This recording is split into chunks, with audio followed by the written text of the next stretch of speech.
जी قدرمنو کتونکو السلام علیکم د تاسو ګورئ چې نن 23 فروری ده د 8 فروری د کال 2023 انتخابات چې کوم دنو دا روان دي دا د شالم بابا پولینګ سټیشن دغه پی ټی آی کیمپ ته دلته چې کوم دنو دا د ابراهیم السلام علیکم څنګه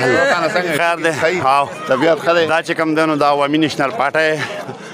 کیمپ دی او ورسره چې کوم دی نو دغه شانته دا د نعیم خان کیمپ دی او دلته د تاسو ګورئ مشران ناست دي د نعیم خان کیمپ دی باچا سلامت دا د نعیم خان کیمپ دی او دا ورسره چې کوم دی دلته مشران ناست دي د تاسو ګورئ چې دا باچا د زمونږه کینه چې دغه پولینګ ایجنټان ناست دي دغه شانته چې بیا مخکې موږ راځم واپس تاسو له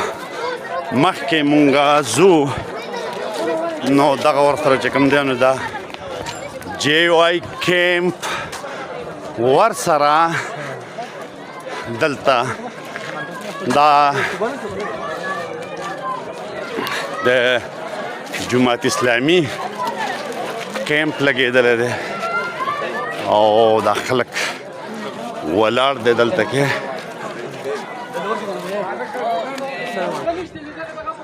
څه شی پکې نشته دا پولینګ سټیشن دی د شالم بابا او دا بیخي قطار کې چې کوم دی نو خلک ولاړ دي ډېر زیات رش دی او ګڼه ده دلته ورته بیا دا هم ووټرانو لا د دام ډېره ښه خبره ده چې د خلکو دغه چې کوم دی دا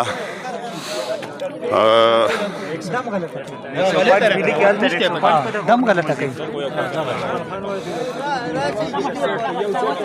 ولا استاد ته راوځي تاریخ ولې لګا لار راکړه لار راکړه ما دغه لګا لار راکړه ساره لګا لار لګا لار راکړه لګا لار راکړه لار راکړه بسم الله ولې داخله کړه دا پولینګ سټیشن دنه خلک ناشته او ستا په دې کې کاري خپل کار کو دا بیا دغلته چې کوم سټیشن ته خلک ولاړ دي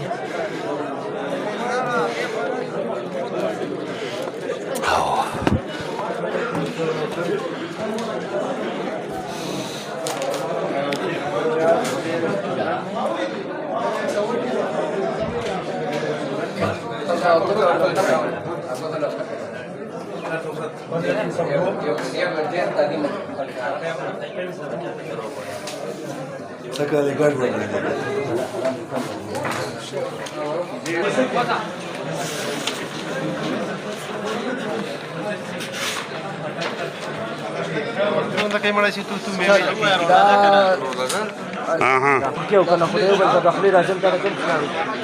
سبا باندې